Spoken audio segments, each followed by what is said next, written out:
Football প্রেমীদের একটি প্রজন্মের শৈশবের আবেগ ও উচ্ছ্বাসের নাম নেইমার জুনিয়র। ব্রাজিলের হলুদ জার্সিতে জাদুকরী ফুটবলের প্রতিনিধিত্ব করেছেন তিনি। জল্পনা কল্পনার মধ্যে এবার ভক্তদের জন্য দুঃসংবাদ দিলেন এ তারকা।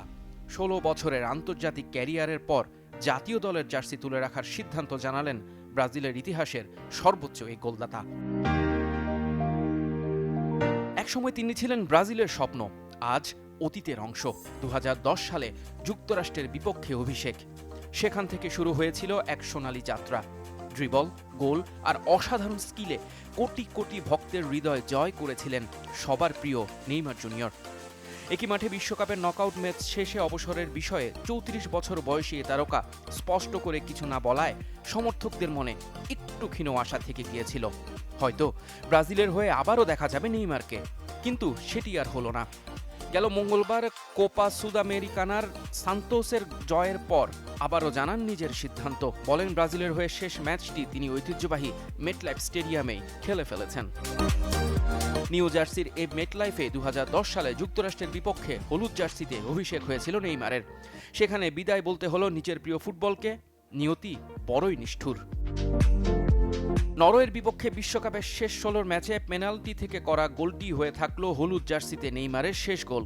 ম্যাচ শেষে আবেগঘন কণ্ঠে তিনি বলেন, জাতীয় দলের সঙ্গে তার সব রোমাঞ্চকর অধ্যায়ের ইতি ঘটেছে। হলুদ জার্সির জন্য নিজের রক্ত, জীবন সবকিছু উজাড় করে দিয়েছি, কিন্তু এখন আর চালিয়ে যেতে চাই না। ব্রাজিলের ৫ তারকা খচিত জার্সিতে ১৩০ ম্যাচে ৮০ গোল আর ৪৯ অ্যাসিস্ট। ব্রাজিলের ইতিহাসে সর্বোচ্চ গোলদাতা হিসেবে শেষ হলো তার আন্তর্জাতিক ক্যারিয়ার। জিতেছেন ২০১৩ সালের কনফেডারেশন কাপ, অলিম্পিকে এনে দিয়েছিলেন স্বর্ণপদকও। ২০১৪তে চোট, ২০১৮ ও ২০২২-এ হতাশা, আর ২০২৬-এ স্বপ্নভঙ্গ। সব মিলিয়ে নেইমারের জাতীয় দলের গল্প সাফল্য আর অপূর্ণতার এক আবেগময় কাব্য। পরিসংখ্যানের বাইরেও নেইমার ছিলেন একটি স্বপ্নের নাম। তার ড্রিবল, হাসি, মাঠে উদযাপন ভক্তদের স্মৃতিতে বেঁচে থাকবে বহুদিন। বিশ্বকাপ আর ব্যালন ডি'অর নিয়ে আক্ষেপ থেকে গেল নেইমারের। যদিও নেইমারের আন্তর্জাতিক ক্যারিয়ার ছিল গৌরবময়, তাই তো মেসি, রোনালদোর নামের পাশে উচ্চারিত হবে নেইমার নামক শব্দটাও। জাতীয় দলকে বিদায় জানালেও ক্লাব ফুটবলে এখনো দেখা যাবে নেইমারকে।